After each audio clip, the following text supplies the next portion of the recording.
Restream. At least I am. Rich is still having problems, but he's here with us.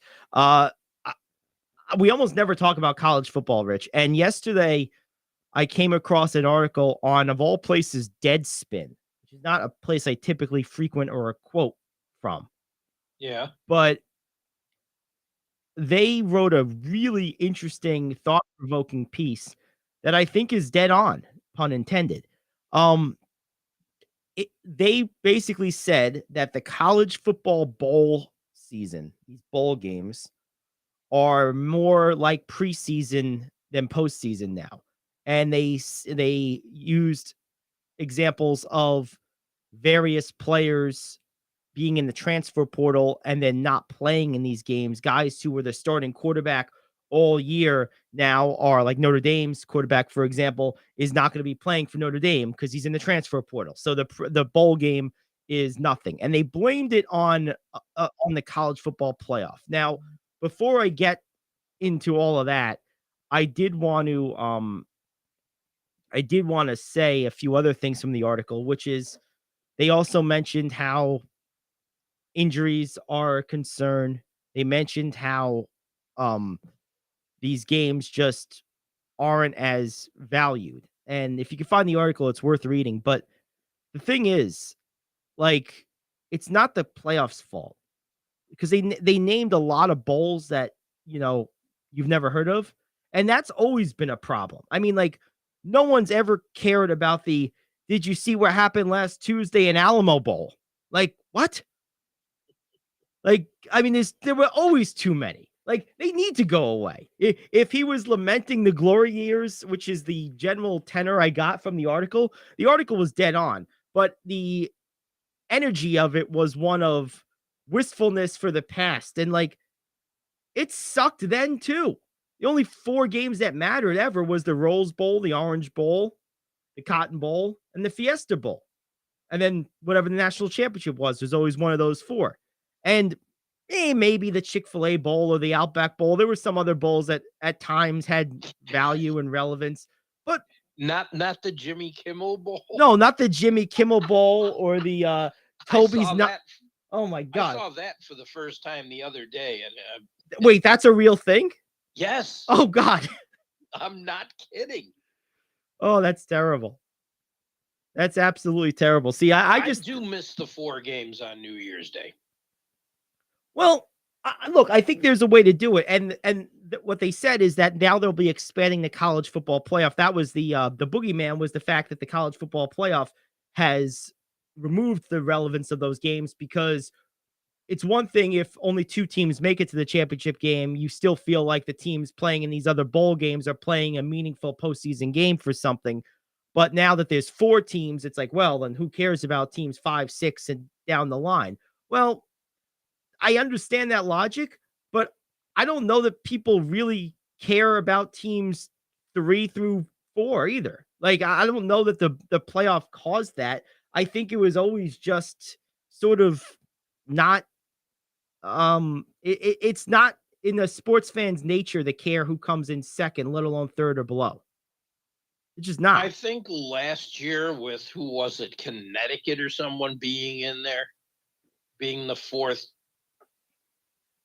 Well, there's always a team. If there's a kind of made, yeah, it made number 4 interesting. Well, yeah, depending who the team is, and if they're not there on a regular basis, which is why I think a playoff, actually an expanded playoff, which is what he was lamenting. It's going from 4 to 12, and he's saying that's the final death nail in the college bowl system, and it probably is.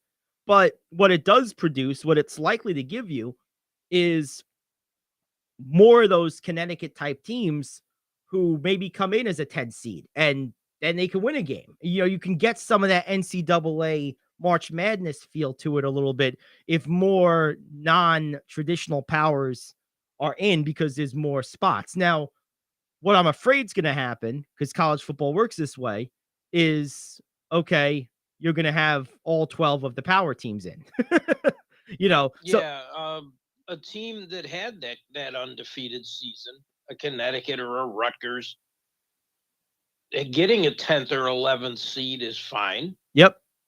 Because of what it does and how it looks like the NCAA, looks like March Madness. But I feel that 11's not going to be. I feel that 11's going to be the 5th ranked team in the SEC. Right. I agree. And that's more the issue. If you want to create some excitement, you have to have a couple other people at the dance, so to speak. I think that this is why I think we just need to have 2 distinct college football entities. We need like the Power 3 conferences, not even 4 anymore. Really just like the big 3 conferences and just everyone else. Like parallel. Because really, because I understand it. It's not just pure avarice or corporate greed or, good old boys network type of thing.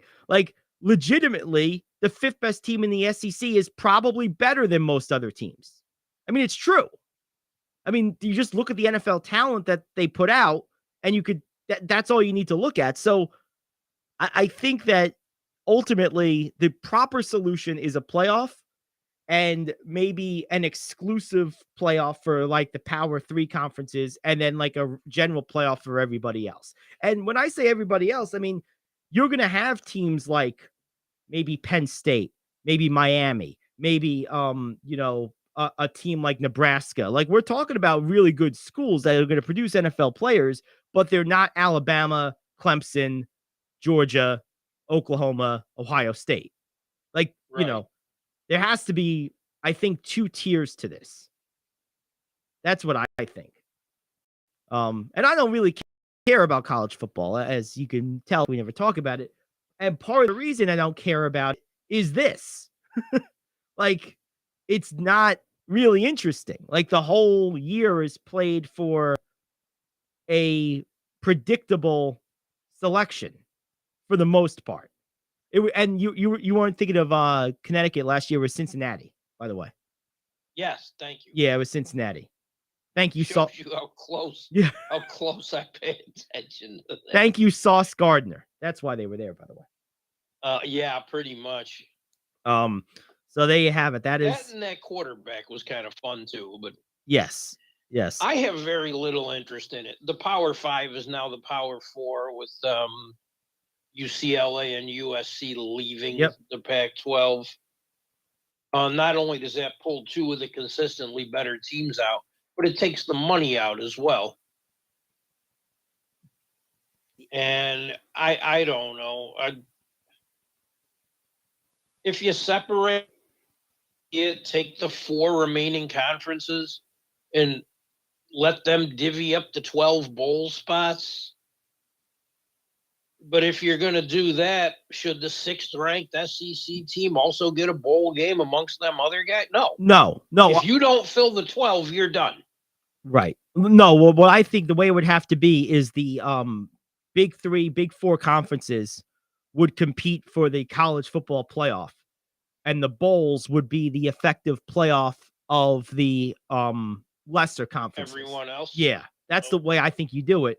And then you have your old bowls, your Rose, your Fiesta, your Cotton, your Orange Bowl, all that stuff.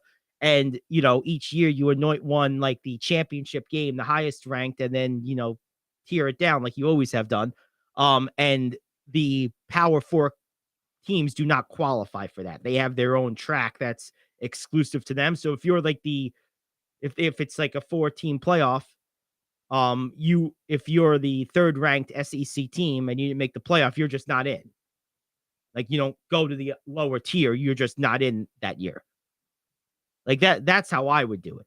If you want to make it a little deeper playoff, like 8 or even 12 among the Power 4 conferences, I think that's okay. I don't really have a problem with that.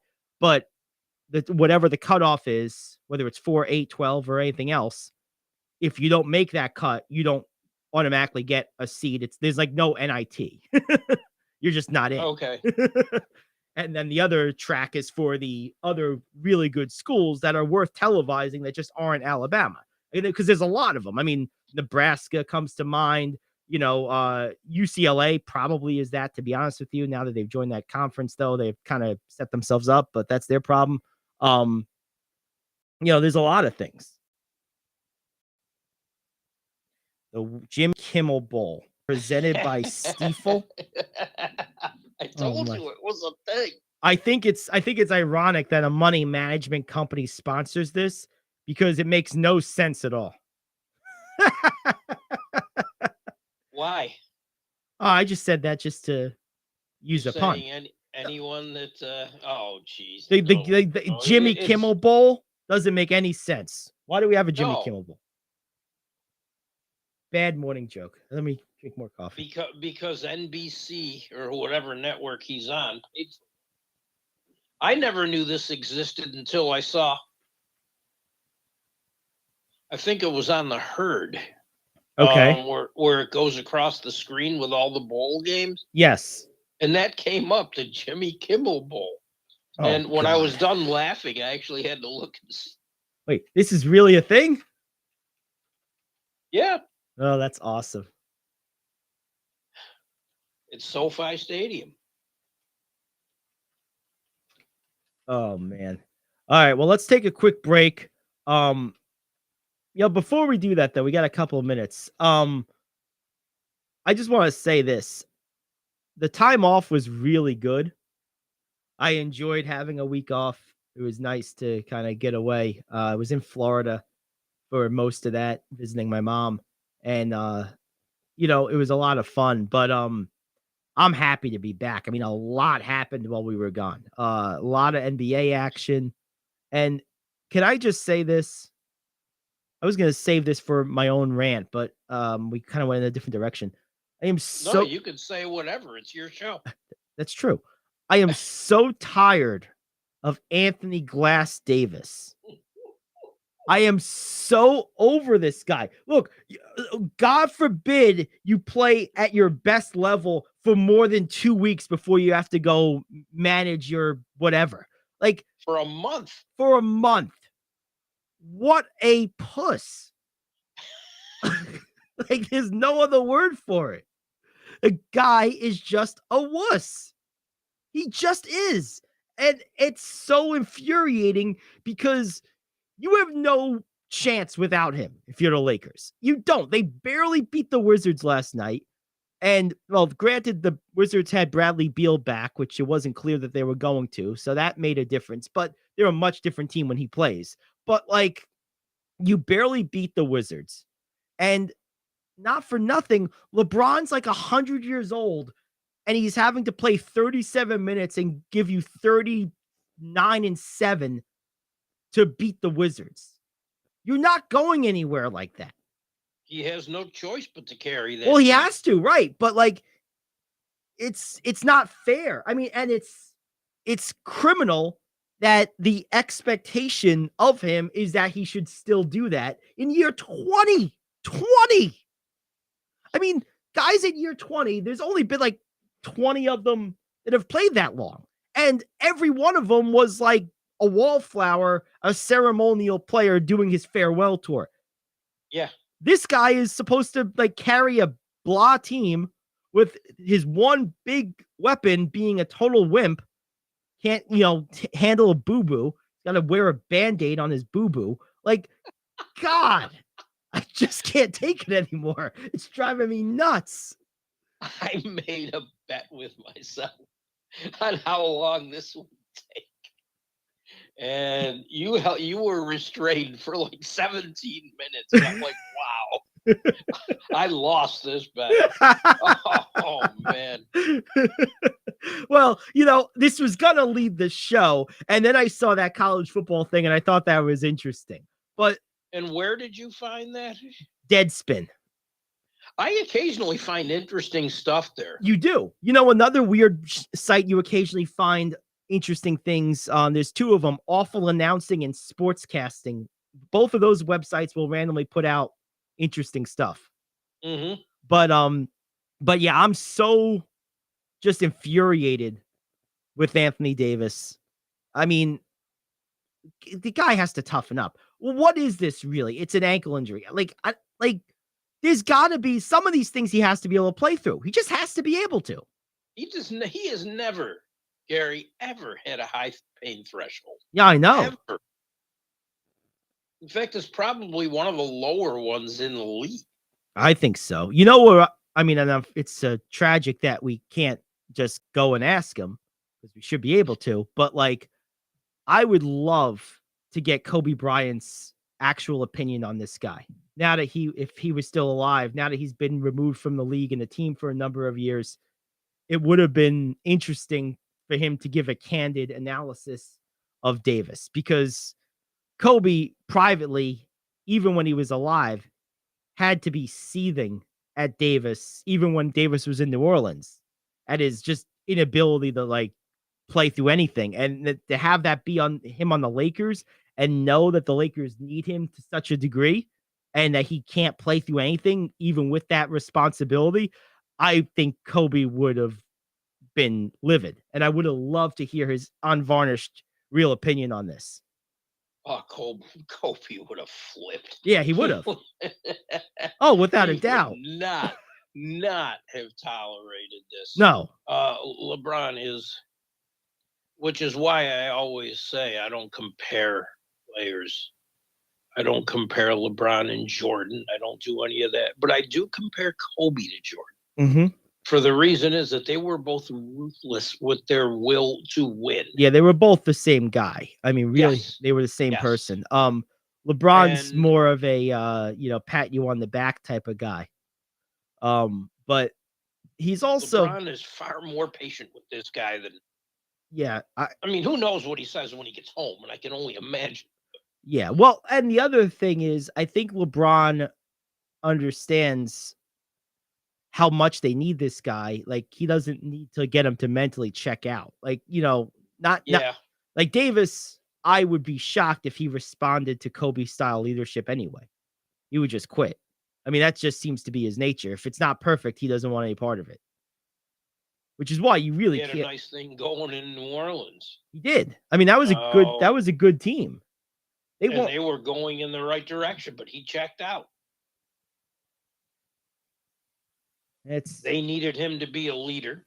That's not in his DNA. And he checked out. He couldn't wait to get out. Yeah, it's sad. That's a shame because there are so many really good players that look at John Moran. He thrives in that role. He loves taking that team, just steering that ship. He loves it. Oh, yeah. They're completely different players, and it's part of the psyche I don't get. Yeah. Do we have a couple of minutes? Sure. Because I want to bring something up. I'm all over social most of the time. Yep. There are fan bases that I love, even if I don't like the teams. And there are fan bases I just hate. Okay. And somebody, I forget who it was now, but wrote something very interesting. He goes, I don't hate teams per se, because it's unnatural for him to hate cloth. But there are fan bases that suck. And he was talking about the number one on my list. The Miami Dolphins fan base sucks. They are freaking brutal. They played a game over the weekend against Buffalo in some not great conditions. But I'll tell you what, compared to what it could have been, they got off light. I wanted to see 50-mile-an-hour winds and see if that little noodle arm could complete a pass. But we didn't get those wins for once. And they're complaining, well, this guy was missing and that guy was missing. And I didn't engage with them because I hate engaging with idiots. I don't know, unfried his brain or what. But there's a bunch of these morons out there. And if any Bills fan said during the game they lost to Miami in worse conditions, because 90 degrees with 100% humidity is far worse. Oh, yeah. Without three-quarters of the secondary, without Jordan Poyer, Micah Hyde, Tre'Davious White, Matt Milano, their best linebacker, and guys cramping up and falling on the field like crazy. because one side of the field is 20 degrees hotter than the other. Well, this was and them telling Buffalo fans to shut up when they mention that. I'm telling the Miami fan base, shut up. You're the morons that leave Heat games early in a 1-point game because you're afraid of traffic. That's right. I haven't heard a word out of Dolphins fans for 15 years, and now you come out saying stuff because you think you're good? Go the hell home. Go back to mommy's basement and shut up. Woo! Bringing the heat for the Dolphins. I like it. I mean, there was a lot of crazy NFL football this week. There really was. And we're going to dive into it. I mean, let's start just local. Jets, Patriots, and Giants. You got nothing more than, I mean, the Patriots game, this was one for the ages. If you haven't seen it already, stay tuned because this is a doozy. We'll play the highlight for you if we can get it, and we'll explain it as best we can. I have something for that, and you and I have to do a little role playing. Okay. All right, good. Well, then let's do that on the other side of the break. We're coming right back. 2 minutes to pay some bills. Back after this, it's the Gary Ayd Show here on The Cave.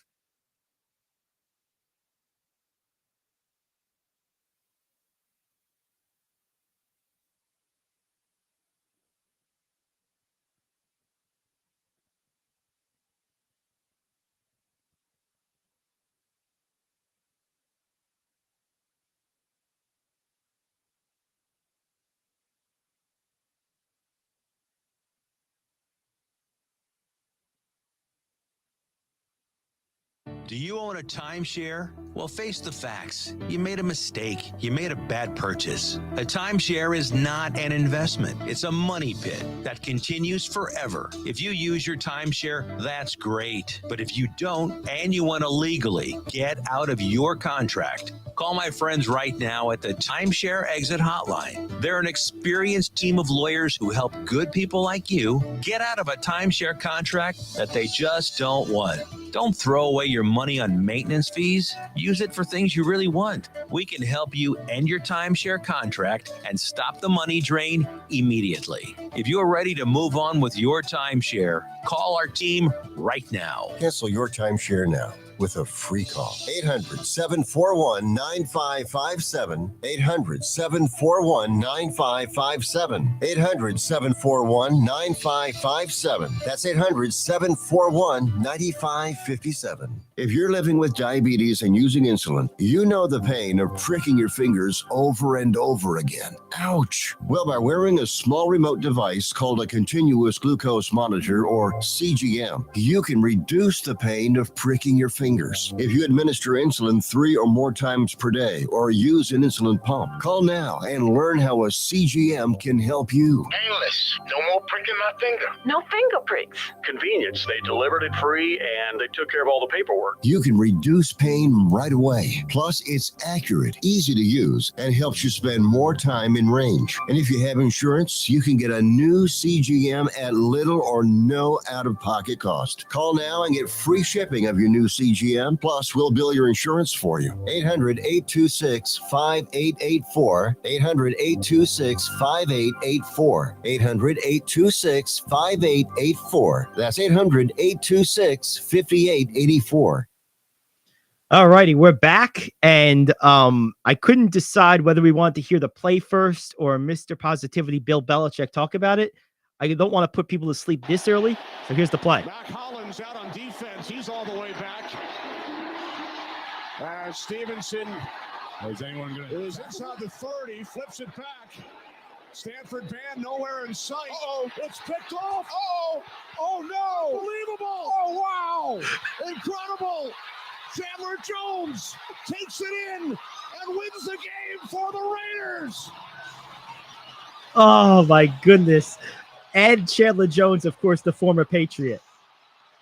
Makes it even better. Oh yeah, Chandler Jones. I mean, because Belichick basically cut him, and that must have just felt so good. Speaking of Belichick, Mr. Positivity, Mr. Personality. I thought we would role play that. You want to role play Belichick? All right, let's roll. I am going to give you the question. Yes. You can ask it to me, and I'll give my best Belichick answer. Okay. the question that I think Mark Daniels was the reporter that asked him, why didn't Mac Jones throw a Hail Mary on the final play? So, Coach, on that last play, tell me about the play call. It seemed that maybe a deeper pass down the field might have made more sense there. Why was that such a weird play call at the end there? Couldn't throw it that far. That is the answer he gave. Belichick is the worst, man. He really is. I've always said this. I've been saying this since I've been in the media business. The worst job in sports media is the beat reporter for the Patriots. You have to deal with that guy every day because, like, it's not just that you have to talk to him, but he controls like an absolute maniacal lunatic that he is every aspect of that organization and access and what people will and can say and won't say. And like, basically you're talking to drones when you talk to anyone on that team. And what's funny is when you get a guy like Chandler Jones who ends up leaving, you realize, wait, this guy has a personality. He wasn't allowed to have it before. It's crazy, man. He is such just a curmudgeon. He is the definition of curmudgery, Bill Belichick. Oh, he is. He really is. He's no wonder him and Popovich to the NFL. Yeah, no wonder they're friends. Like they're the only two that could like each other. Oh, what a curmudgeon. Chandler Jones stepped over Mac Jones too. Oh, he slammed him to the ground. That was great. He pretty much gave him an "I'm your daddy" kind of thing, and it was great. The Giants. If you want to play the clip, go ahead. I think I nailed it. I think you did. Let's for comparison's sake, let's hear Bill Belichick talk about that play that cost the Patriots the game, which really was just epic. I mean, it was just epic. Let's see what we got here. The maestro of media, Bill Belichick. Be prepared to be bored, but good news is it's short because everything with him is short. When he's asked to talk, he does as little as possible.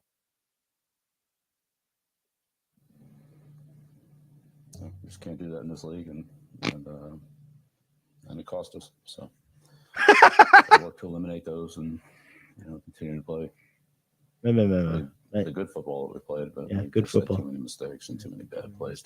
So that was all.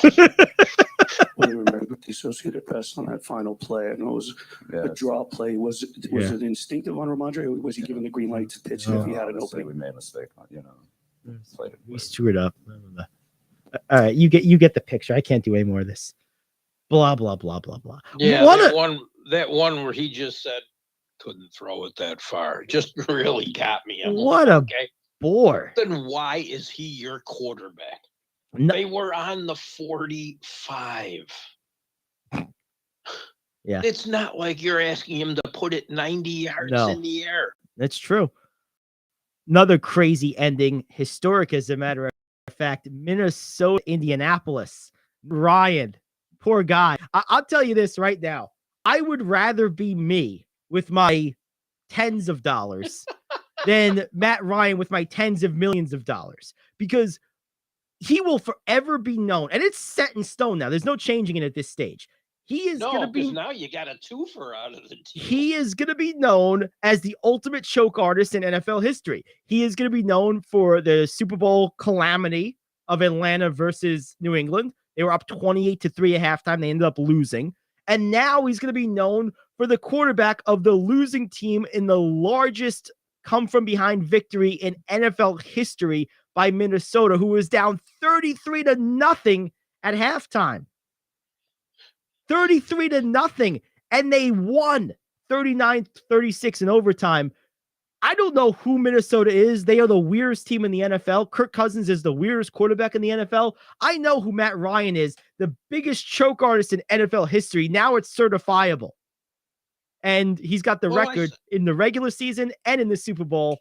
Case closed. Bye-bye, Matt Ryan. Melted Matty Ice. Not ice, melted ice. Matty Puddles. How about that? Minnesota Vikings are.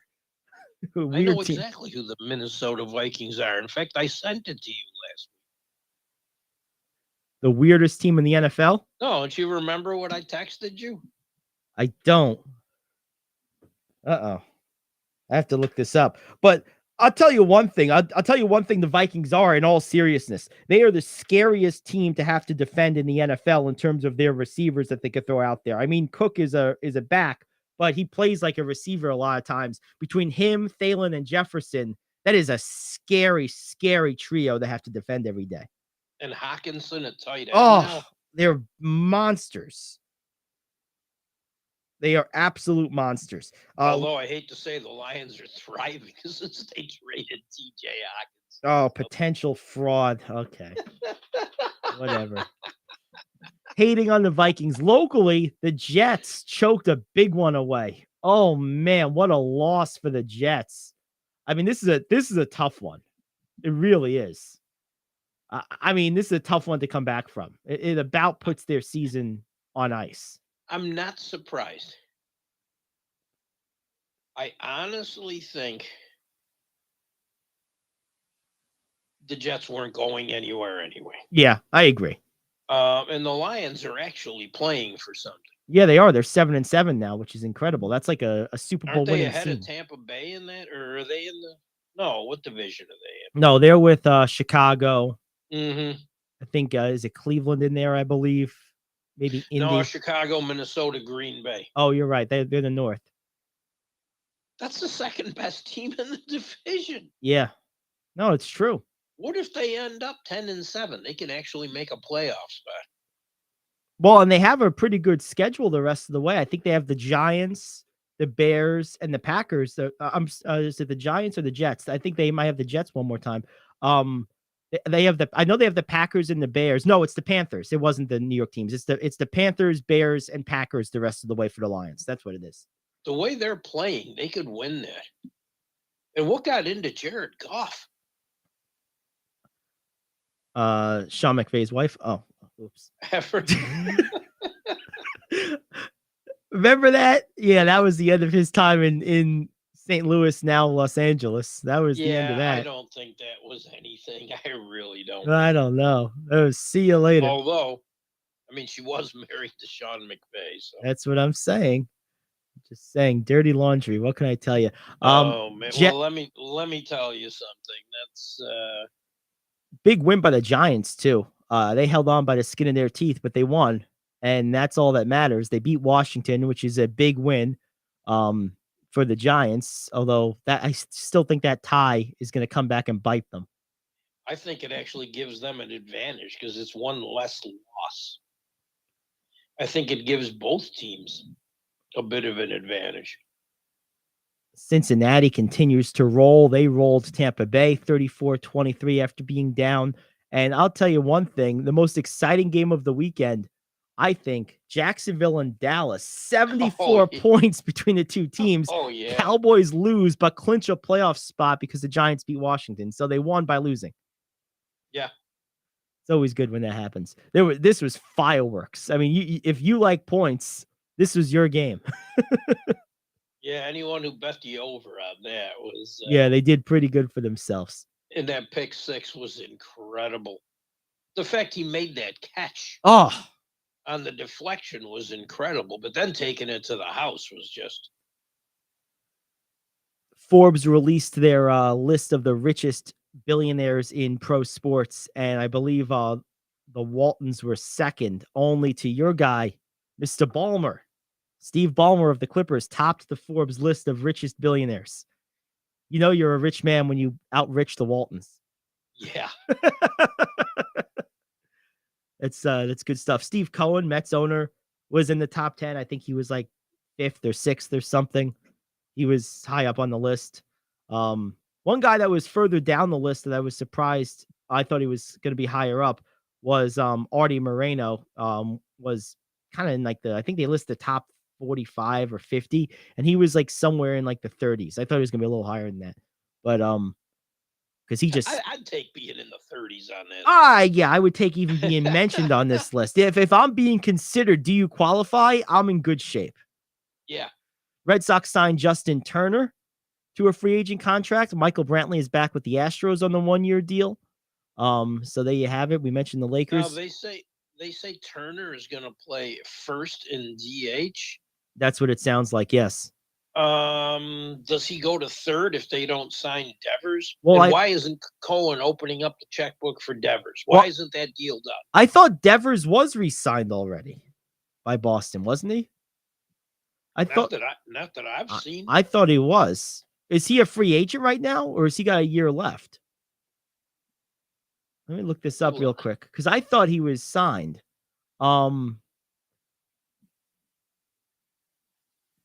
Yeah, I thought this was already done. But I guess not. I guess he might still be available. I don't know if he's a free agent though. I think he's got like a year left. I think he's in the same situation Judge was last year. I don't think he's technically a free agent. Oh, okay. Let me see something. I'm pretty sure he's aggressively trying to extend Devers. Yeah, he's not a free agent. Looks like he is. I don't think so. I'm pretty sure he's not. Because, I mean, when Swanson signed his contract, he was billed as the best remaining free agent available. So I don't know that he's that Devers is available. Well, the Red Sox were offering in the mid 200Ks after bumping it up a lot. And now his asking price is $300 million because he's 4 years younger than Bogaerts is. Yep.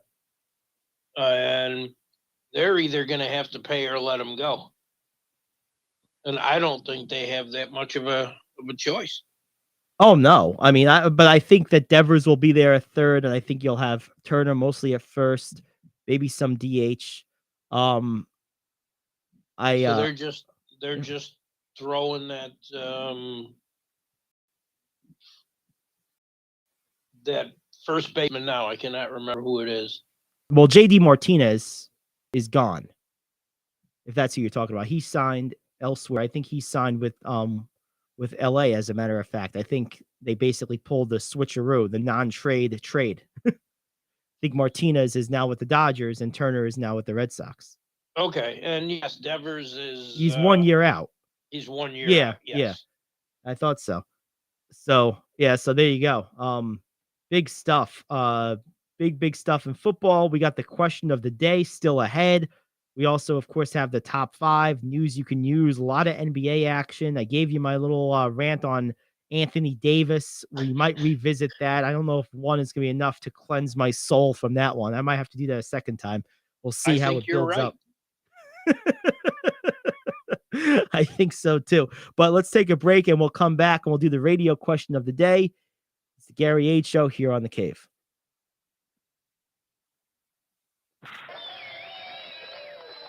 If it isn't broken, don't fix it. I am KO, back in 1 minute with your sports question of the day. Greece is cheap. But the airfare costs a fortune. Paris? Not much closer. And again, airfare... What about Puerto Vallarta? Let's face it, flying anywhere is just too expensive. Wait, what's this?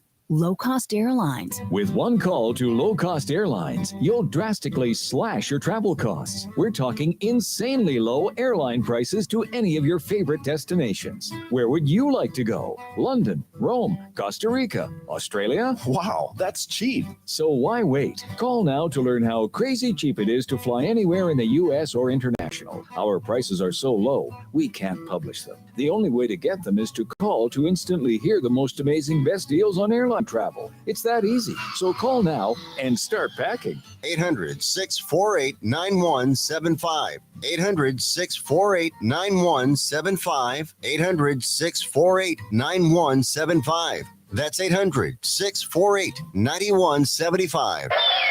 In a move some say equates to fixing something that isn't broken, the NBA elected to rename the league's MVP award the Michael Jordan Trophy. Of the decision, Inside Hook's Evan Blyer said the renaming is unnecessary because an MVP award does not need to be named after anyone, as the title is fairly self-explanatory. Blyer added that naming the honor after Jordan is also illogical, as he is not even the player who won Most Valuable Player the most number of times. Question: if you were calling the shots, would you name the NBA's MVP after Jordan or Abdul-Jabbar? Oh man. I mean, I would leave it the way it. I think it's just good to not be named. I agree with the initial take, but if the choice is name it after one person or another, I think it's Kareem. He won it the most times. I mean, if we're gonna go down that road, I think it's just logical to name it after the person that won it the most. Yeah, but you know they weren't going to do that. Well, we know that, but I understand that. But they're asking if I called the shots. If Jordan's so much more relatable. Well, he's much more popular, and Kareem is really not the most gregarious personality. No, he was a curmudgeon when he played. He was. Now he's worse. Yeah, now he's worse. Right. He is very he's very qualified though. Oh yes. Oh, no. So curmudgeon or not, he's incredibly qualified.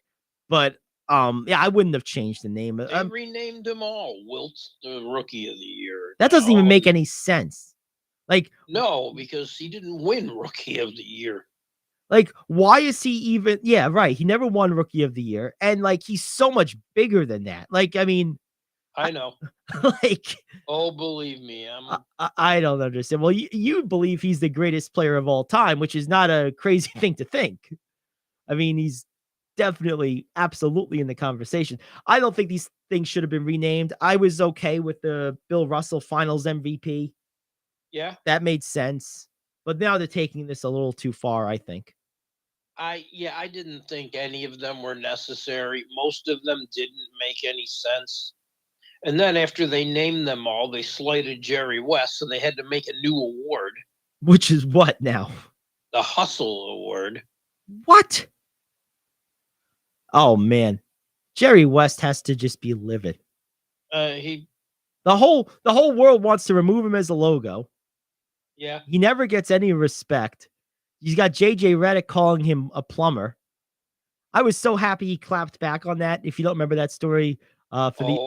Well, I know you do. The audience, if you don't remember this story, a few months ago, back in the summer, JJ Redick went on one of these ESPN shows and basically called into question the validity of basketball that like predated like basically 1990, calling them among other things a bunch of plumbers and guys who worked second jobs and weren't in the class of modern players. And then Jerry West and Bob Cousy, he was actually talking specifically about Bob Cousy at one point, Redick was. Both of them clapped back. West clapped harder, said something to the effect of, at some point, statistics matter. I didn't see JJ Redick averaging 28 and 7 and carrying a team to the finals. I saw a lot of 12-point seasons as a role player. At some point, statistics matter. And I was like, good for you, Jerry. These young idiots coming out there talking garbage, please. When this first started, I had a very, very difficult time seeing Redick doing this.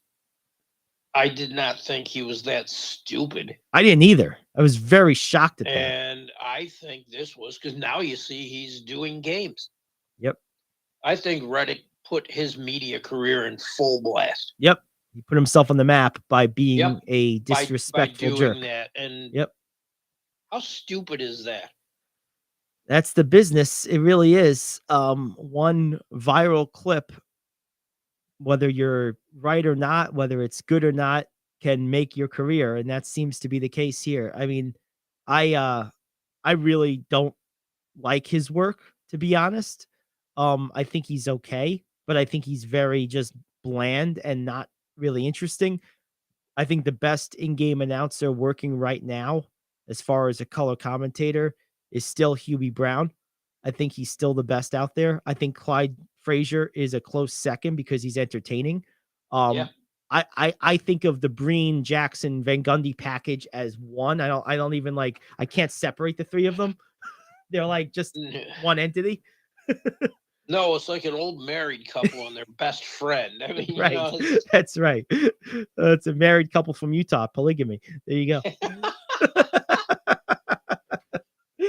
Oh my goodness. One other thing on this real quick is when you talk about I was thinking about this yesterday, as a matter of fact. One of my Facebook groups I'm in, it's an old time basketball group, and they had a picture of Karl Malone. And one thing that was always been interesting to me, and this kind of speaks to it when you talk about Van Gundy and Breen and all that, at some point, a partnership becomes so synonymous that it's tempting to like reduce the individual greatness of each member because of the greatness of the other member or members. And I've always thought it fascinating, the career retrospectives in the years and decades now since Malone and Stockton stopped playing. I always thought it fascinating that whenever you talk about either one of them, pick which one you want. It doesn't matter. If you say Malone with all the points he scored, well, yeah, John Stockton. I mean, that it's not really the same thing. Stockton, oh, well, yeah, Karl Malone to pass the ball to all those times. That's why he got all those assists. So it's funny because they cancel each other out while making each other great at the same time. It's a very interesting dichotomy that's sort of unique. I mean, you don't really have another example of that, really. It's very interesting. It is, and unfair in a way. It is, but it's understandable because I mean, it's natural to want to evaluate players on their individual aptitude, and it's hard to do that when you had two guys who were so great but only played together for that whole time, and they both set these almost unimaginable marks, particularly Stockton with the assists and steals. It's an interesting dichotomy. I find it very fascinating. I always thought Malone was the greatest power forward I've ever seen. I think of Tim Duncan as a center. I'm sorry, he wasn't a power forward. Really, the Spurs played two centers in his first handful of years with him and Robinson. Neither one of them was a power forward. Duncan was a center. He just was. I mean, everything about his game was traditional center. He shot from the elbows in. He played back to the basket almost exclusively. If he was face up, he was in the short elbows, short corners. He was a rim protector. I mean, he was a center in every way. He was one of the last to most effectively use the backboard on his shots as well. Yep. That seems to be a lost art, and I don't know why. Yeah, it is interesting. I think that goes hand in hand with the decreased role of the mid-range game in the NBA because you're not really going to try to bank a three-point shot. Right. Bank shots are mid-range shots, basically, and particularly the elbows to just before the corners. Those are the angles, of course, you want to bank from. Although Duncan would bank from straight on because he was crazy like that. But it worked, though. It did. It was funny to see. Usually, if you bank a shot from straight on, you really screwed up and it just worked out. It wasn't on purpose. But in his case, it was. All right, well, there you have it. So yeah, no changing the MVP names. Come on, but they're gonna do it. I would have gone with Kareem over Jordan if I had to pick between the two, but I would have just left it alone because it makes more sense. But what do I know? That was my just some take too, and I know less than you. So hey, well, I know something. I'm a guy on some guy on the radio. That's my tagline. Just some guy on the radio. Just chilling. Hey, sometimes guys on the radio know more than the analysts crushing older people, and it's not good. And making dumb comments. So it's not good. All right, let's take a quick break. We'll come back. We'll wrap up the hour. We'll get you set for hour number 2. A lot to get to in the second hour. Top 5 news you can use. A lot more as well. Back after this to close up hour number 1. It's the Gary Ayd Show here on The Cave.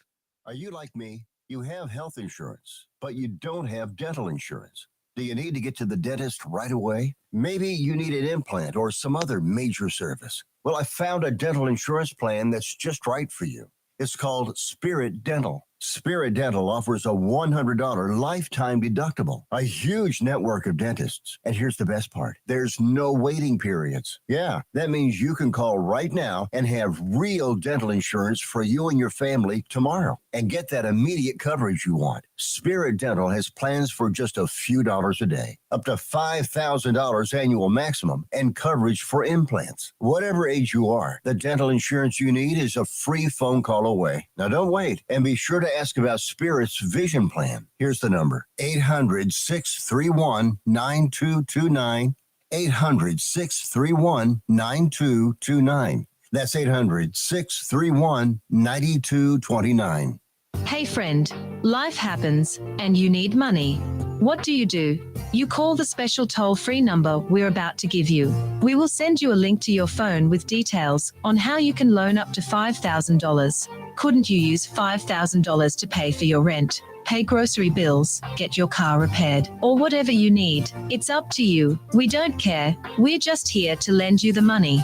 And we'll lend people money with good, bad, or no credit at all. Of course, some terms and conditions apply, and you'll see those on the link we're going to send you.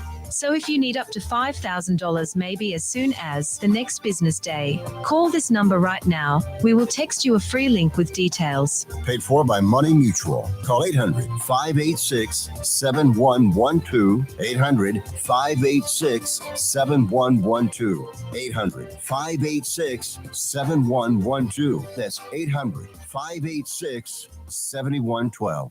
All right. Ending the last couple of minutes of hour one.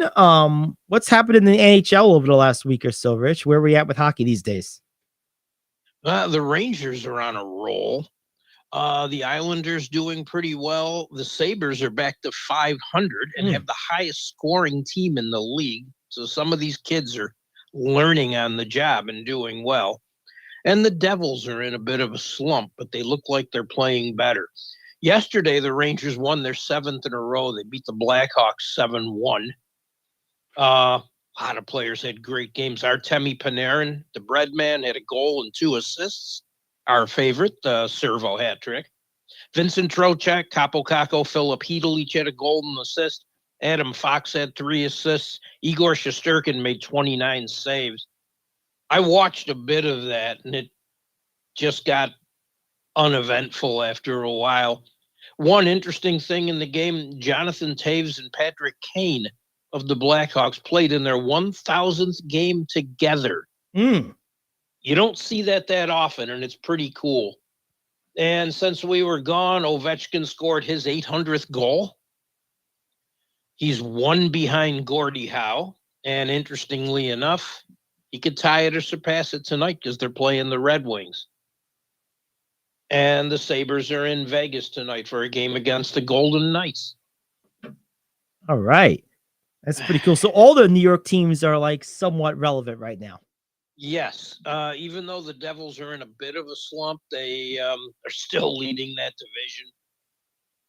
And they have to refine their game, especially in goal. And this is what I worry about with teams. It's not like the Rangers or the Islanders that have proven goaltenders that are very good. But the Devils, their number 1 guy wasn't there last year. Their number 2 guy is just that. And when you ask guys to play maybe between 55 and 60 games in goal out of an 82-game season, it's a lot on someone who hasn't consistently done it. So managing that is going to go a long way in how well the Devils can sustain.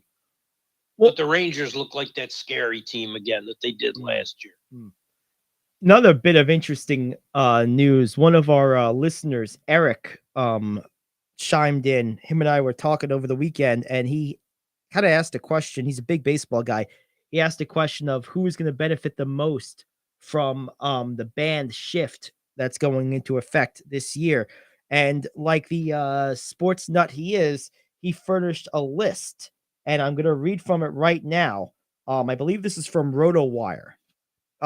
Joey Gallo is projected to have, this is a list of projected improvement in weighted on base percentage after the shift has been banned, and it's ranked. And Joey Gallo tops the list of largest projected gains in on base percentage for the upcoming season due to the shift being banned. So I guess the weighting is designed to kind of guesstimate how much they pull a ball, right? So that's basically what it's doing. Joey Gallo is projected to go from a 342 weighted on base percentage as a left-handed hitter to 360. Wow. So pretty significant. And then a couple other names on this list: Carlos Santana, Matt Olson, Kyle Seager, Matt Carpenter, Max Muncy, Jose Ramirez, Kyle Tucker, Kyle Schwarber, and Yordan Alvarez.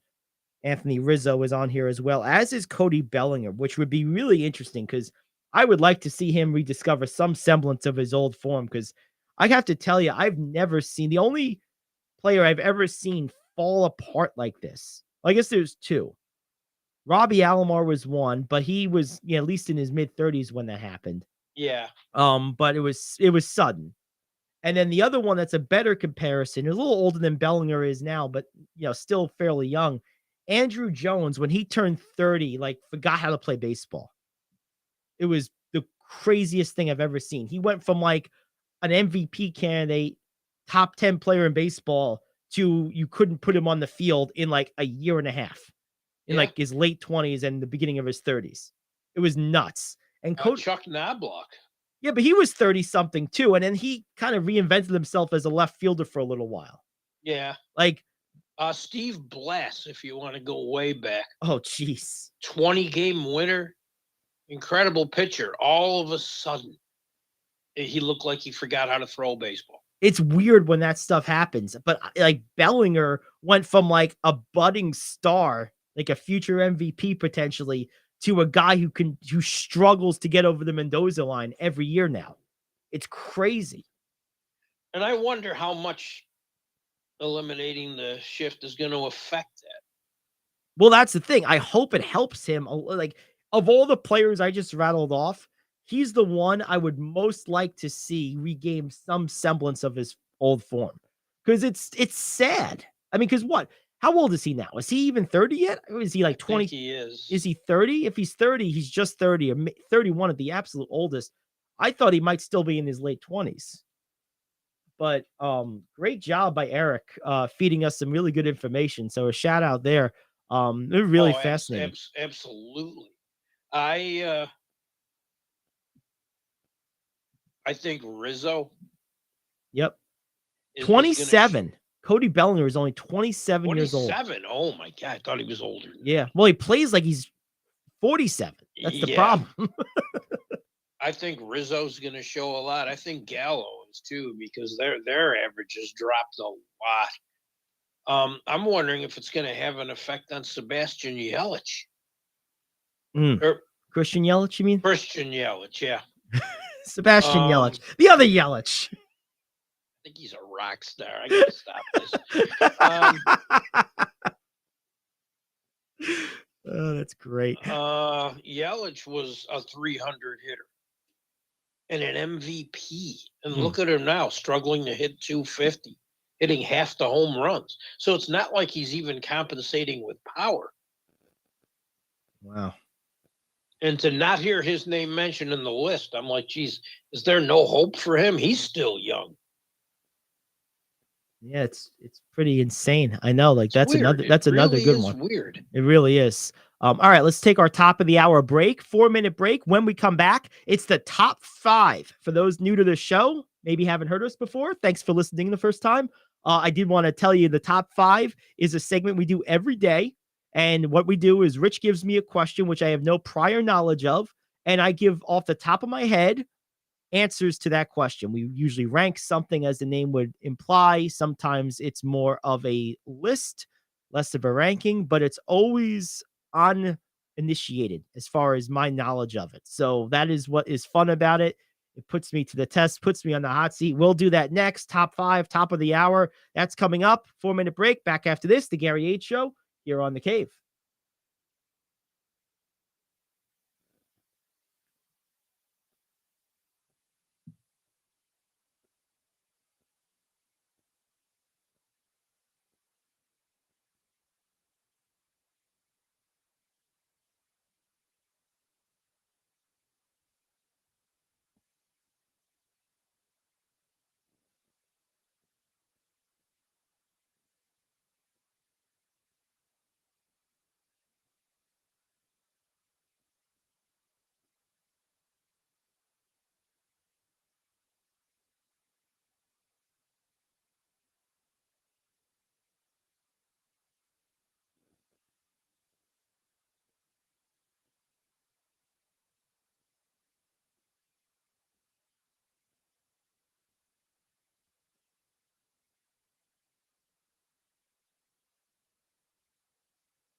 Oh yeah, baby. Hour 2, the Gary Ayd Show here on The Cave.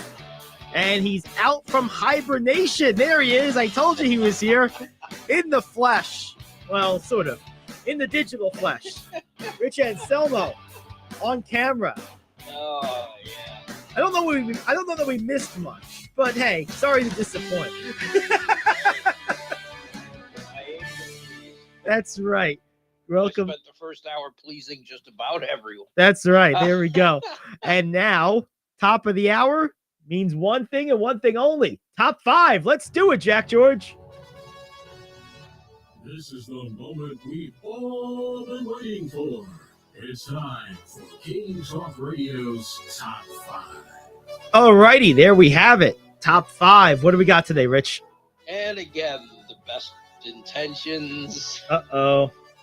I actually am going off my list. And yesterday forced me to go off my list with all the wild and wacky finishes in the NFL. Give me your top 5 all-time best NFL finishes ever. Well, I know one that is not on my list because I wasn't happy with the ending. I guess I was too young to care, but the Norwood missed field goal is a rough one. I guess it did win the Giants a Super Bowl, but that might make a conversation. That was a rough one. That was number 1 for me. Yeah, so. yeah. That's a rough one. There was Leonard Marshall ran the interception back the wrong direction for a touchdown. I don't know if it ended the game, but that was just a funny play. Jim Marshall. I knew it was one of them. It was Jim Marshall. Yes. Leonard Marshall played more recently. Yes. Jim Marshall, Hall of Famer for the Minnesota Vikings. Yeah, the Purple People Part Eaters. of the Purple People Eaters. Yes. That's right. Yep. Yeah, I always confuse the two names for some reason. But yeah, so no, that's a good one. I don't know that ended the game though. But I don't think it did. It just sticks to my mind as like a oops. That's been done a couple times, and it's not a list you want to be. Come back! Stop! You're going the wrong way. Oh, damn it! Although someone else did it about 5 years ago, and Jim Marshall jotted him a note saying, "Thank you for making me not the only one to do this." Yes. The end of whatever Super Bowl it was, with Santonio Holmes back of the end zone tiptoe catch with John Madden on the call for the last time. That one sticks in my memory. That was against the Cardinals. Yes. Yeah, that was an excellent game, and I enjoyed that. I certainly liked the ending of Peyton Manning when he won the Super Bowl in the first time in Indy, the game that it wasn't the Super Bowl, but it was the game against New England, the way he brought them back late in that game, down big. Yes. That was a huge one for me. Last night's was up there. I mean, that play by the Raiders was craziness. I mean, it was true craziness. I I really don't know what to say about that one other than just unprecedented. Couple others that come to mind. I think the game against the I think it was the Jets, or was it the Jets earlier this year? Yes, the Jets won against the Browns. The Browns were up like some ridiculous amount with like 40 seconds to go. A minute and something left. They were up by was it 12? 13 points. Right. And they lost in regulation. That's like almost mathematically impossible to do. Yeah, and the Jets had no timeouts left. I don't even know how that happened, but that was hilarious. That's so Browns. It really is. That's the Browns organization in a nutshell. Yeah, no question about it. That was a good one. What else we got here? I think going back a little further, it's not the NFL, but the John Elway Stanford band play and the Doug Flutie play, both were ridiculous. They both on the list. This is tough because I mean the thing with the NFL, there's one game a week usually that ends in some kind of crazy way that you just think like, man, how are you going to top that? But I really think that with this one, I mean, how do you top what the Raiders did against the Patriots? That was silly. That immediately went on my list. Oh, how could it not? Speaking of the Raiders, they were a victim on my list of the Immaculate Reception. Yes, that's a good one. How about the tuck rule too? Franco Harris. That didn't end a game. Yeah, I guess not. But ESPN Plus has a feature, one of their 90-minute films on the tuck rule, and it is interesting. Where do they generally come down on it? In fact, they who recovered the fumble for the Raiders? Well, they got him and Brady on camera to do the whole thing, and it's quite interesting and kind of funny in a way. Was it Romanowski? No. No, okay. I forget. It's been a bit since I watched the film, but think about it's interesting. Dave Casper, the hitting the ball forward until he fell on it in the end zone for a game-winning touchdown. Yeah, that's a good one. Which made them change the rule. You can't do that anymore. That is funny. He was playing soccer, basically. Yeah, there have been so many. Oh, speaking of soccer, we don't have to speak about soccer again for 4 years. And that's my conclusion about soccer. I was waiting for an opportunity to get that in there. My pick made it to the finals, and I was wrong. There we go. And who decides a championship on penalty kicks? That would be like deciding the NBA title on free throws or deciding a Stanley Cup on a shootout. No. Play the game. Play the game. I don't care if it takes you another hour to score. Believe me, anyone who sat there and invested for a while wasn't going anywhere if you extended the game. Now, the next World Cup will be hosted in America, which the U.S., Mexico, and Canada. The next three. Canada. I have a prediction for all three of them. Beer will be sold in large quantities. Yes. It will not be Qatar. What a disaster. That's and now I'm admittedly, not only am I not a fan of soccer, I outwardly mock it at times. But still, I'll remember this World Cup for Qatar saying no to Budweiser after they made hundreds of thousands of bottles. And then 2 days before the event, they're like, no beer. And Budweiser's like, what do you mean? Talk about being left at the altar. What are we going to do with all this? Well, I guess they allowed it only in certain places. Where? Like in the clubs and stuff. Right. So, but not in the stadium. Not in the, not to the general. Which is what it was made for. Yes. Yeah. I predict that will not be a problem in America. No.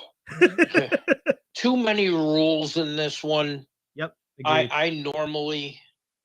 I will occasionally. I mean, I did watch the final when Italy was in it. Mm-hmm. But I paid zero attention to this one for that reason. Yep. The same way I wanted nothing to do with the Olympics in Korea. Understood. And that was a personal thing for the fact that how many dogs they kill every year just to serve someone dinner doesn't sit right with me. We got a prediction in the chats here. New listener, Roger and Nancy chiming in, giving us a thought on the Devers situation. I guess they're Red Sox fans. For 23 seasons, Red Sox are known to let great free agents leave, and they do not believe they will retain Devers. I completely understand where that sentiment is coming from. It makes perfect sense. I don't have a strong feeling, to be honest with you, one way or the other. It would seem to me that they would try to retain him, much the way the Yankees retained Judge, because he is at this point now definitely the face of their franchise. But look, I mean, it's totally logical for people to feel that way because in just the last couple off seasons, Mookie Betts, Xander Bogaerts, Andrew Benintendi, I mean, it makes sense. I get where they're coming from. And look, I'm a Met fan, and up until a couple of years ago, I knew we weren't keeping guys once they got to make a certain amount of money. It wasn't a question of, well, their tendency is, well, no. This is the Wilpons. So I was shopping at Dollar General for like 30 years as a Met fan, so I get it. I do too. I do too. Although I can't see why they wouldn't keep him. Right. It's hard to imagine. He's what, 25 years old or something? I mean, he's too young. Yep. He's too good of a player. He's so good.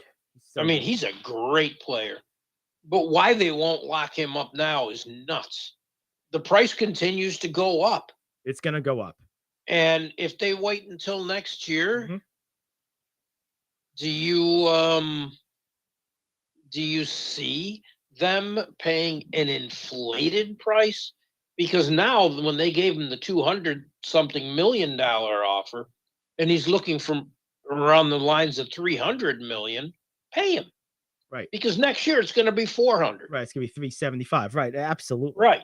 Nope. I agree. I mean, and there's no downside to it. Like you said, he's how old? Let's see. I think he's like, isn't he like 25? He might be a little older than that. Let me see. I'm not going to guess anymore. Let's take a look. Rafael Devers. I think he's 25. Let's take a look. Rafael Devers. 26. Okay. Yep. So 26 years old. You signed him to even if you signed him to a 12-year contract, like that makes him 38. Most guys who are of this talent level are good at 38 still. I mean, look at Justin Turner. He's that age now, and he's still fairly productive. Yeah. So, and this guy's better than Turner was. So I would pay him too. I mean, so what? Who cares? I wonder what the Scott Boras story is, because they said part of the decision or part of the reason is he's a Scott Boras client. Yep. And I wonder what's up with that. I know there's always some agents that have issues with some teams. Yep. But that's, I don't know. I think that there's a reasonable chance that they pay the guy, because it just makes sense to do so. Oh, it absolutely does. All right. Well, all right, let's get back to the top 5 here. Give me a couple that maybe you had, and then I'll give you my list. Well, I gave you a bunch of mine. The Immaculate Reception, the Dave Casper one, 2 involving Buffalo, the first Super Bowl, and the greatest playoff comeback ever. And then my other one was the Raiders one. Yeah, that was there's a lot of them. That's the thing. All right, so I'm gonna go. Here's my order. I'm going number 1. That's Santonio Holmes play for me, just because I remember distinctly the Madden Michaels sign off. I remember just where I was. It's just a vivid memory for some reason. So that's gonna be my number 1. Number 2 is probably Peyton Manning and his comeback against New England in the AFC Championship game, the year they won the Super Bowl in 2006 in Indy. Just because I was such a Manning fan. I was so happy to see that. Number 3 is probably last night. I mean, that was crazy. I mean, I could almost make a top 5 from just this Sunday. I mean, because like that game with the Chargers ended crazy too. The Cowboys game. The Cowboys game was nuts, and that Vikings. There's 4 right there. I mean, it's nuts. You could almost make a list from just yesterday. That Vikings game, I think, is going to be on there too. So I'm going to have 2 from yesterday. I am. I know. Wow. I hate being prisoner of the moment guy, but I mean, one is literally an all-time record for comebacks, and the other was just such a weird way for a game to end. It's just like hard to not put on the list just for oddity Right. alone. But and then so that's 4. And then I think my last one has to be the catch by Dwight Clark in the Super Bowl with Joe Montana throwing him the ball in the back of the end zone there. That just because it's so iconic. Bunch of honorable mentions. Elway and the Stanford band come to mind. Certainly Doug Flutie's throw to the back of the end zone, broadcast by the great Dan Davis, who's absolutely legendary broadcaster. I mean, there's so many, but that's going to be my list. So number 1 is going to be the 2006 Super Bowl with Santonio Holmes making that catch in the back of the end zone, Madden signing off for the last time. Number 2 is going to be, I got to go with Peyton Manning in 06. I'm sorry. I guess that was the Super Bowl was 05. The Manning year was 06. I had those years backwards. But the 06 AFC Championship game where he comes back against New England after being down big in the first half. That was awesome. Number 3, I think I have to go with last night's Raider play. It was just nuts. Vikings from yesterday is number 4. And number 5, Dwight Clark catching in the back of the end zone. The catch, as it was called. Terrell Owens made a great play, too, in the 96 playoffs, I believe it was, from Steve Young. He was like a rookie that year. Rookie or second-year man. But yeah, there's a lot of them. But that's going to be my list, those 5. That was fun. It sure was. And that was inspired by yesterday. Oh, Pedro Martinez. Yep. Another one. Yeah, apparently Scott Boras does not renegotiate last year of his players. He takes them into free agency, we were told. So yeah, well, and that's the norm for Scott Boras. But I think the other norm for Scott Boras is get the biggest contract you can. So if the Red Sox are willing to be the bearer of that biggest contract, I think they have a good chance of signing him. The question becomes, will they? We'll see.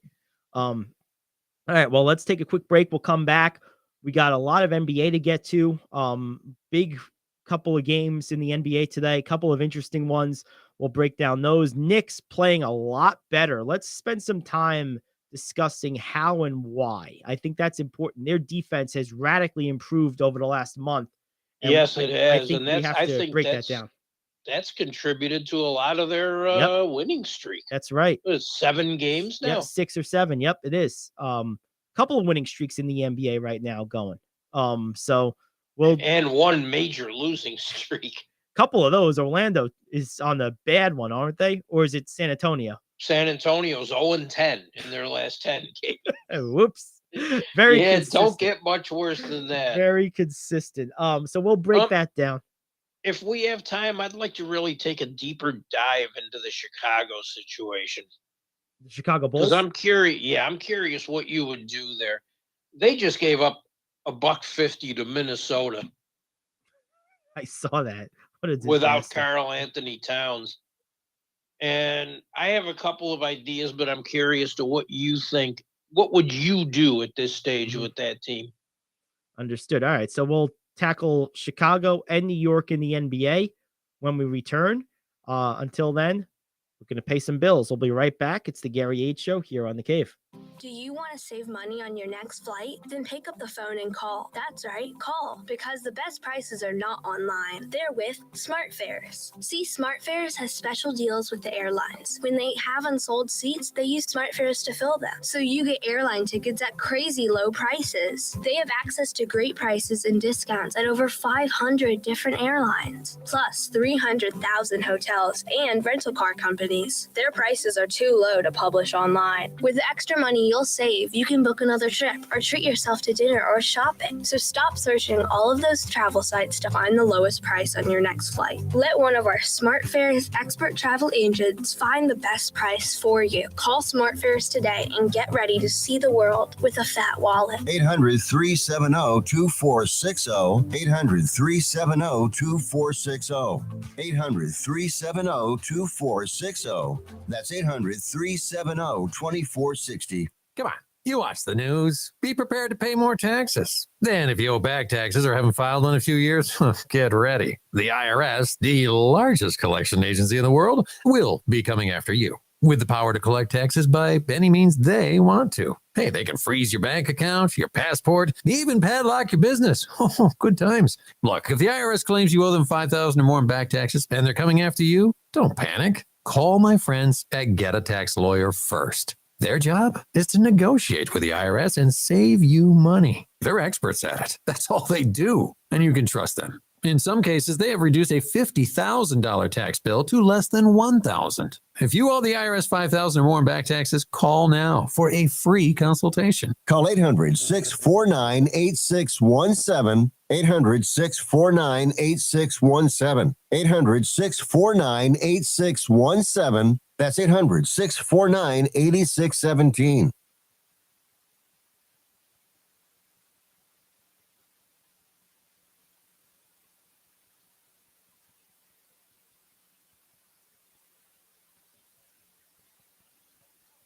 Welcome back. Good to have you back. It's the Gary Ayd Show.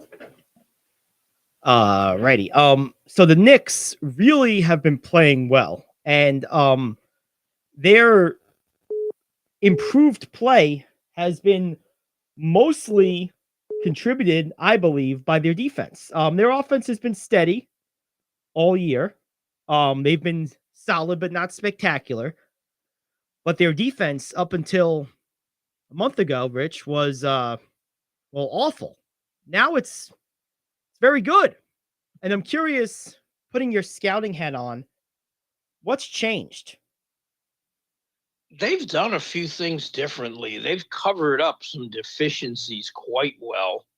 You seldom see a really bad defensive backcourt now. They will never have Rose and Brogdon on the court together. Brunson, you mean? Brunson, I'm sorry. Yep. They always have a better defender out there. Mm-hmm. That's helped. The fact they've slowed the game down a little bit made it more manageable. It's a double-edged sword because sometimes that gets Randall too much into the one-on-one, which drives me nuts. But they've slowed it down just to the point where they seem to be a bit more under control. And if you notice, their turnovers are dropping too. I second that, by the way. Yeah, we got still Rafael Devers seems to be the topic of today's show. Roger is adamant about this. He says he'll buy us dinner if the Red Sox re-sign him. I said, that's good with me. I'm a cheap date. Holy Dog works. Great hot dog place. But no, I mean, but to your point, the other thing you're starting to notice is, and it's hard to do this with a quarter or so of the season gone by, but their average points per game allowed has dropped by like 4 points. That's a lot. With that descent started with about 25 games having already been played, which is, more than quarter of the season. It's about a third of the season, a little less. So I expected team coached by Tibbs to get better, not be that bad on defense, to be better than they were. Yes. With the exception of the Minnesota team, who was and is disinterested in doing anything that will help them win. Although scoring 150 helps. But yes, we'll get to that in a second. But to kind of wrap up this Knicks thing, that has made a difference. And it has. And look, I think they're a playoff team this year. Like I said, going into the year, I think this is a solid middle of the pack playoff team. Now the East is pretty deep this year. It's pretty loaded, but I think the Knicks will be in that 7-6 range. I do. I mean, I think they are now. Yeah, right. And I think they are now where their ability should have them.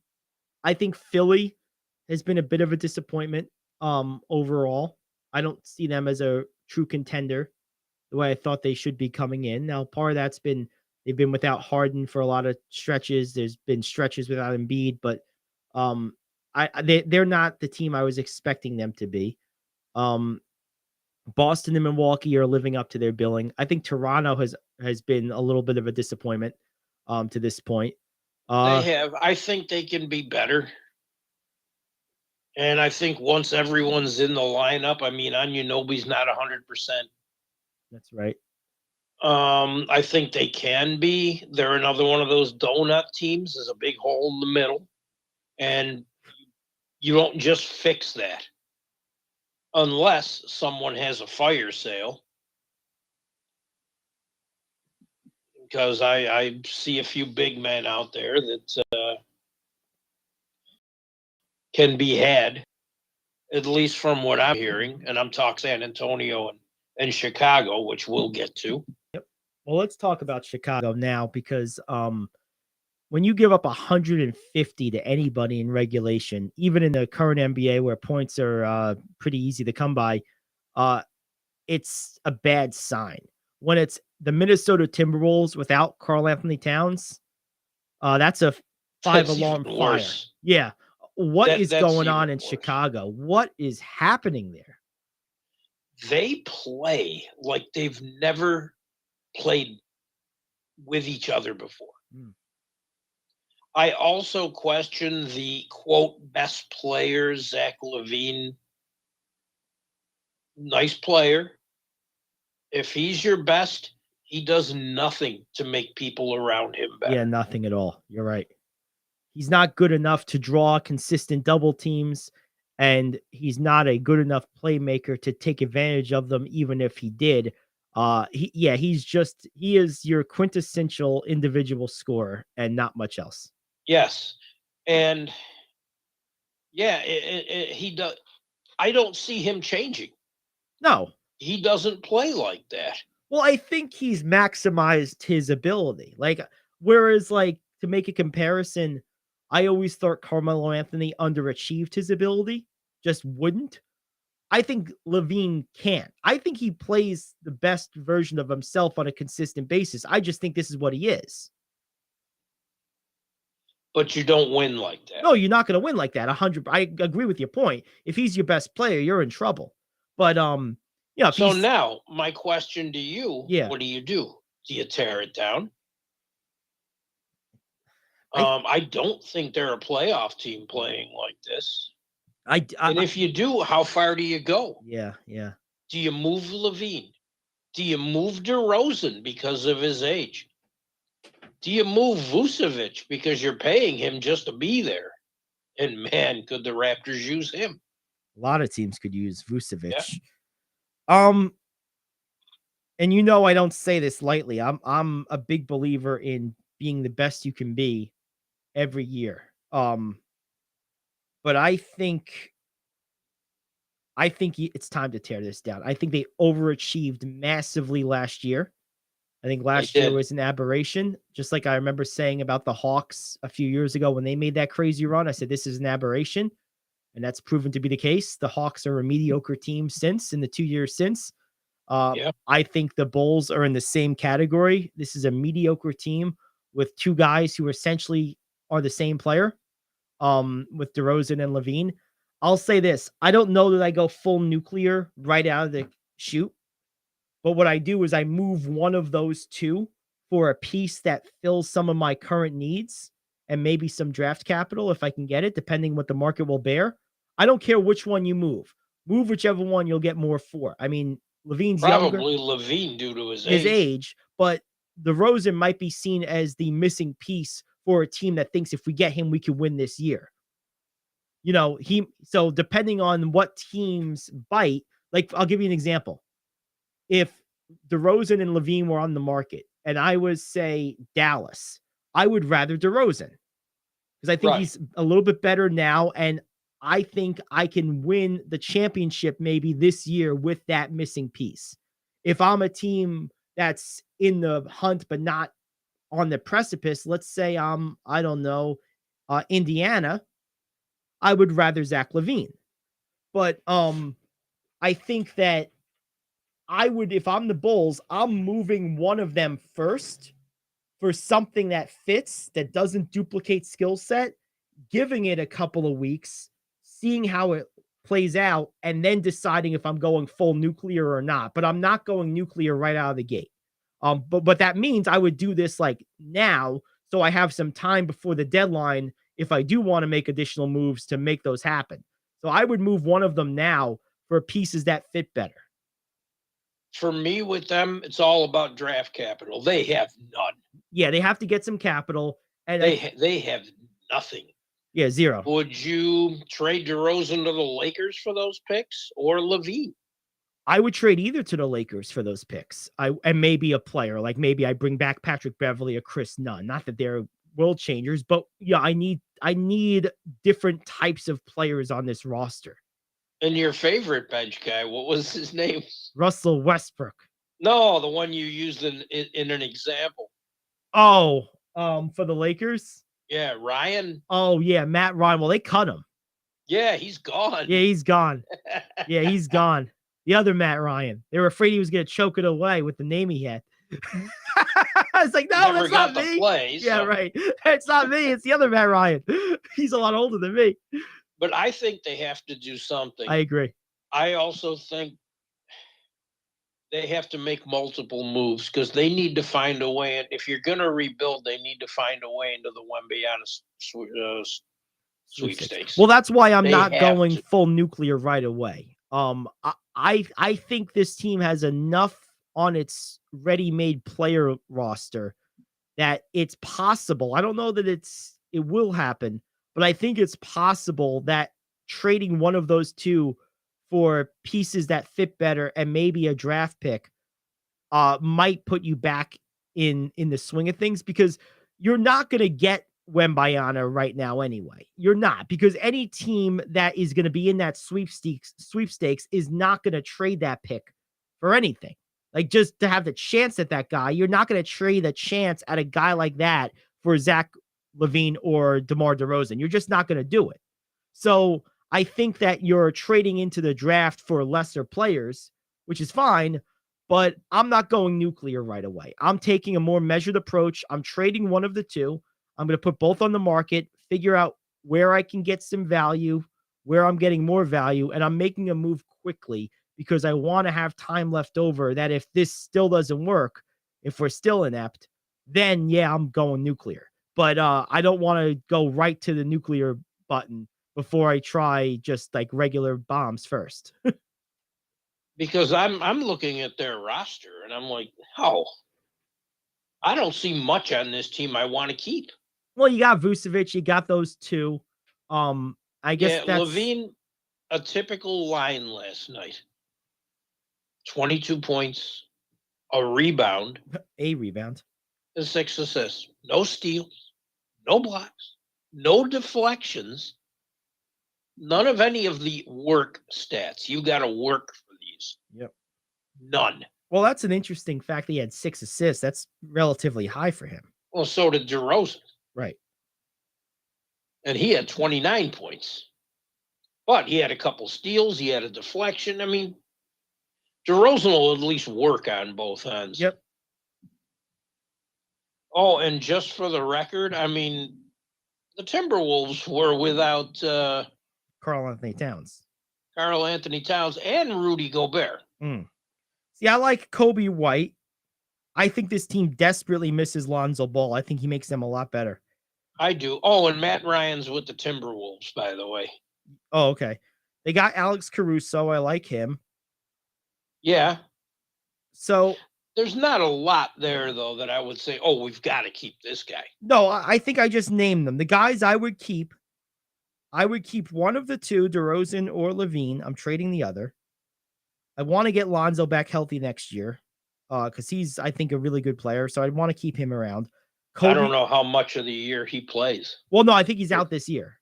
But I'm saying I would keep him on the roster. I like Kobe White off the bench. I think he's a good player. I think I would move Andre Drummond just because if I'm going to keep Vucevic, I don't think you need both of them. I think you move one of the two. They don't play him. Right, they don't play him. So just move him, right. I mean, Vucevic don't play 48. No, he doesn't. I mean, he doesn't come close to it. In fact, what did he play last night? 32. Yep. And you don't have a minute for Andre Drummond? Yeah, so I would move Drummond because they're not using him. I like Caruso, but that's about it. I mean, Derek Jones is a solid athlete off the bench, but he's just a rotation guy. At the most. As is Dragic at this Dragic stage. is long in the Dragic tooth. at this stage in his career. Long in the tooth. No one else plays. No. Yeah, if I could turn Drummond or Vucevic and DeRozan or Levine into draft picks and a backup center that we're going to use and maybe another guard, I would do it. I would. Like I would call up the Lakers and say, hey, let us get Thomas Bryant. We'll take Patrick Beverley off your hands. Or Chris Nunn, your pick. And we'll trade you Drummond and your pick of Levine or DeRozan. You might have to make money work somehow, so you might have to throw another contract in. But and then of course the draft picks, which have a value. You're going to throw the draft pick in, at least one of them. That's like the carrot, right? But the Bulls need both of them, or there's no reason to make a deal. But I would do that deal if I was Chicago. I would, because I think a useful guard and a useful younger, more mobile front court guy would help this roster currently. And to your point, you got to build up that war chest to help it further down the line after this. Yes. Even if you're not going to use all those picks. Right. It gives you assets. It gives you equity. They have so little draft capital the rest of the decade because of all the moves they've made. It doesn't it just doesn't appear to be getting any better. Yep. And I don't think it gets better in-house. I agree. The Nets have been playing really well. Kevin Durant's been playing like a monster. Yeah, they have. They're on a long winning streak. Him and Irving have both played well. Yep. And can you imagine if they ever get Simmons back to what Simmons could be? Yeah, I mean, they're playing very well. They're a factor in the East again, which is nice. I give Jacques Vaughn a lot of credit. He's really turned that into a pretty good defensive team, which it was not before. In fact, Simmons started last night and played over 25 minutes. He had 4 points, but he had 8 rebounds, 8 assists, a steal. Yep. Kyrie had 38. Durant had 43. It's a lot of points from two players. Yeah. That's a lot of points from two guys. That's another team that could really use a big. Yep. Yeah, Chicago could. I mean, and like too. Drummond. Right. Why does no one ever play him? He's not 40. I don't know. He's good. He does. You don't need to feed him the ball. No. Which you wouldn't if you're the Nets. Of course, you'd have 2 non-shooters in the lineup then, and that's a concern. Right. But Drummond can score. He'll rebound. Which this team still does not have. Per minute, he's still probably the best rebounder in the NBA if you give him time. Oh, yeah. And in his 25 minutes yesterday, Simmons led the team with 8 rebounds. Right. So they obviously need a rebounder. I think Vucevic is a better fit for that particular team because of the concern of having 2 non-shooters on the court. Yes. Vucevic can shoot at least. Yes, he can. In fact, with him being out from the free throw line out, would really open up these lanes a little more for Durant and Irving. Yep, absolutely. And even Simmons, to that matter, to make a play. Right.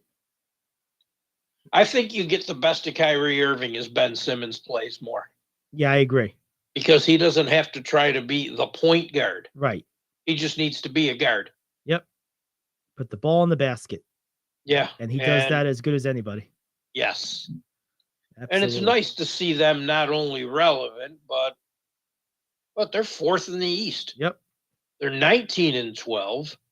They're a couple games ahead of Philly. The Knicks are 6th, and they're not far off. Yep. It's going to be interesting. Yeah, New York basketball is looking relevant. All right, let's take our It last needs break. to. Let's take our last break. We'll look into Monday Night Football, and we'll give you some news you can use to wrap up the show. Back after this, the Gary Ayd Show here on The Cave.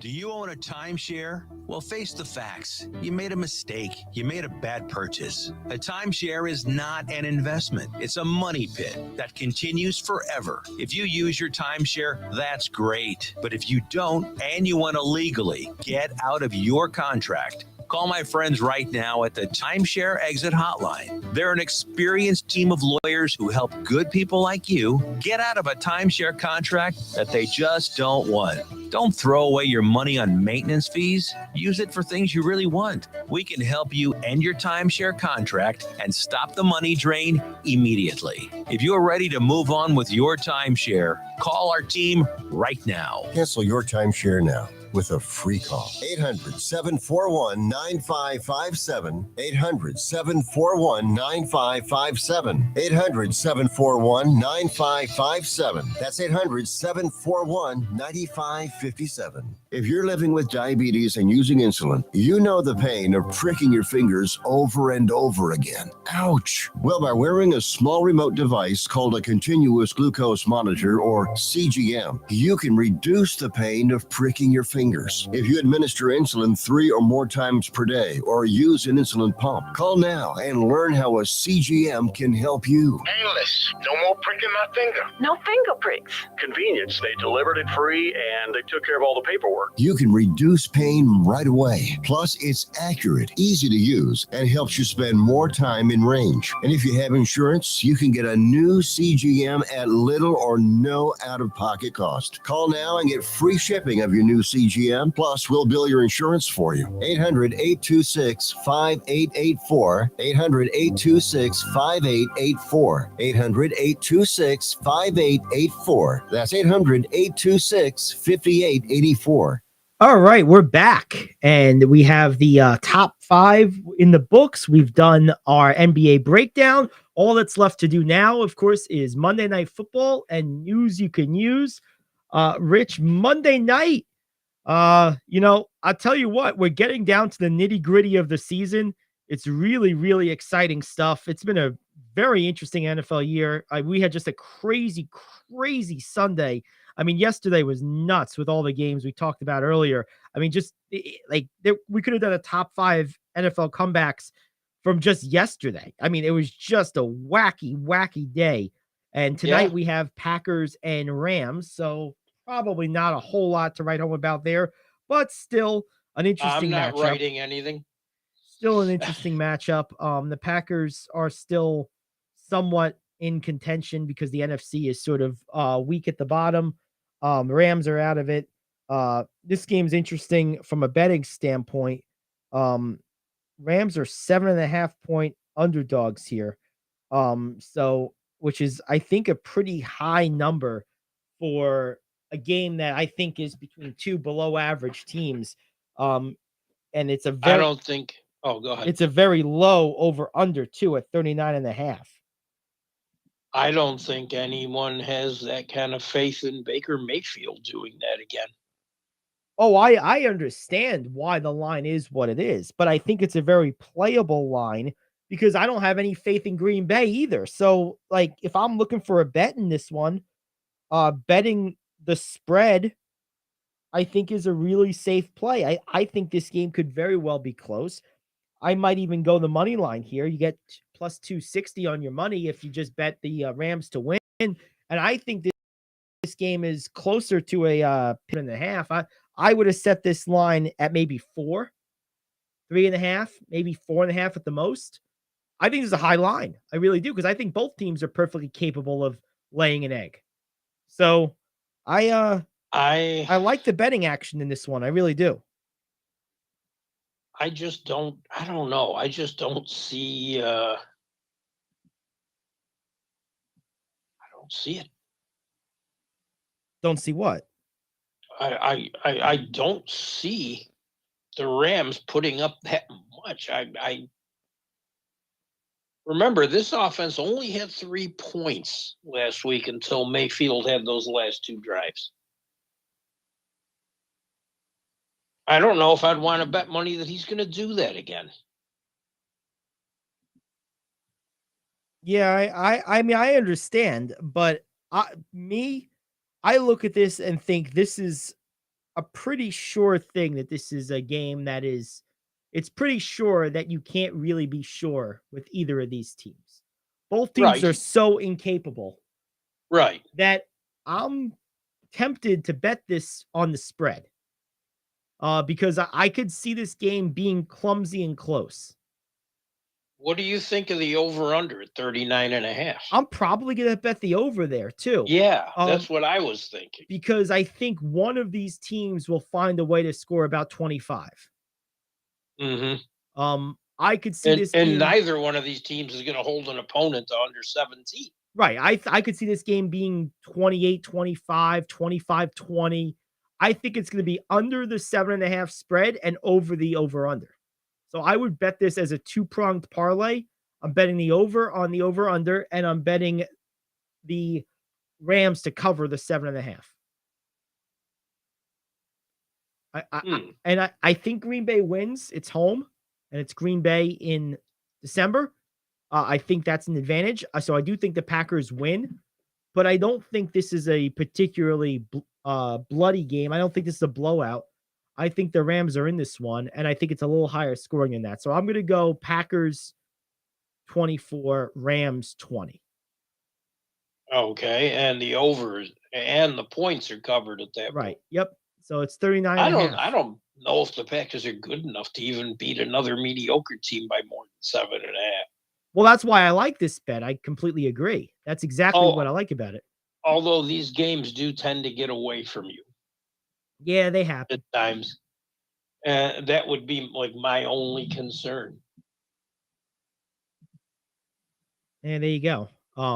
But it's definitely an interesting matchup given and I think it's interesting because of Vegas. I think it's a perfect example of Vegas making an otherwise not interesting game interesting because of the way they set the lines. There's a lot to analyze and break down and look at there that otherwise, if they had set the line maybe more accurately, they probably did this on purpose. I'm sure they did, because if they set this line accurately, this is a nothing game and there's no action. So they had to tempt some action. I'm just surprised it hasn't moved more. Because, well, 10 hours from game time, a little less, 7-8 hours from game time. And it hasn't really moved yet. Depends on how the money's coming in. Right. So, but I like this game from a betting perspective as a pure matchup, taking the gambling angles out of it. It's obviously less exciting. But yeah, that's what gambling's for, right? It's designed to breathe some life into dead things, and they do a damn good job with it. They really do. All right, let's hit the news. Oh, and Trevor Lawrence is terrific, by the way. Yes, all these he people is. that wrote him off after his rookie year, since week 9, he leads the NFL in passer rating, completion percentage. He's third in expected points added per dropback, behind just like Mahomes and Jared Goff. And he's thrown 14 touchdowns and 1 pick. Yeah, he is absolutely the real deal. No false advertising there. And speaking of Jared Goff, he's led the Lions, man. They've won 6 of 7. Good stuff. I got one quick news you can use, and I was terrified when I heard this story and loved the way it ended. Vegas Golden Knights alternate captain Alex Pietrangelo is coming back. He's missed almost a month. Was he injured? No. He was attending to his daughter's illness. In recent weeks, his 4-year-old daughter, Evelyn, began to experience flu-like symptoms, and they just got worse, significantly worse. And when they took her into the hospital, they found she had a lesion that developed on her brain. Oh, man. She lost all motor skills. She was unable to talk, walk, or open her eyes. She was connected to a feeding tube. She was bedridden in this state for weeks and just began to improve in recent days. She's moving around, and a full recovery is expected. And the Golden Knights bend over backwards for the family, and I say kudos to that great organization. Oh, absolutely. Because as a parent, I can't think of any scarier time. That's crazy. I mean, and it's amazing that she's expected to make a full recovery. I was expecting some type of long-term damage when you were going through all that. That was my fear as well, and just glad to see that it wasn't. And just the way that turned out, it's nice to have a positive story like this for a change. That is good news that she's going to get better first and foremost. Yes. And good job by the organization taking care of things. They did a lot for the entire family. And I have heard that organization goes above and beyond, but that's fantastic. Yeah, no, it's always good when you work for a company that really does take care of its people. Yeah. I'll tell a quick personal story on this one. It's actually a two-pronged story. We'll close it out with this. One of my old jobs, I worked for a company called Adorama, and when I first worked there, they were a great place to work. Now that's a cesspool. It was typical corporate takeover, and it's a disaster. Basically, the founder of the company was on his way out my first couple of years there, and his values and approach still permeated everything that was done there. As my time there went on, his son took over, and he was your typical hedge fund baby, so just a total loser, and the attitude of the company went to hell. But the culture went to hell. But when I was first there, my wife worked there as well. They had the rental division, and someone in her division had an apartment fire, lost all their furniture, didn't have renter's insurance apparently. The company paid for new furniture for her, just bought it, like didn't ask for money back. It wasn't a loan. It was just helping. It was like $5,000 of new furniture. This is just a frontline employee. The person probably made 40 grand a year, 50 grand a year, the frontline employee. But they just did that. And me, myself, I had joined there in August of 2014. And later that year, a couple months later, we were going to South Africa to visit my wife's family. Well, this is a Jewish company, and they had the holiday of Sukkah, which, depending on the year, is September to October. And that year, it was the last couple of days of September and the first week, basically, of October. The company was going to be closed in observance of this holiday. Well, it turned out that my vacation to South Africa, which I had told them about when I was getting hired, was either a week before or a week after the holiday. So I was going to be out almost a month and a half, 2 months into my tenure there, which we didn't realize until after I had started. My manager was, of course, like, can't do that. And I understood, but the change fees were like $800. The company paid those. And I was there 2 months. I didn't know anything. I was a nobody. Wow. And like, they never asked me for the money back. They just did it. And that's amazing. So it's cool when you have a company that takes care of things like that when they happen. And it definitely makes you want to do better for them as an employee. There's no question about it. So there's good stuff though by the Golden Knights. Good job. So good way to end the show today. We will be back tomorrow, back on our regular schedule all week this week. Next week will be a normal week as well, because the holiday, of course, falls on a Sunday. So we'll be in full bore the rest of the way. Football playoffs coming up. NBA is heating up. Of course, NBA with its Christmas Day extravaganza is right around the corner. A lot of cool stuff to get to. Good to be back in the swing of things. We'll see you again tomorrow. Until then, Rick Tittle and Titillating Sports up next here on The Cave.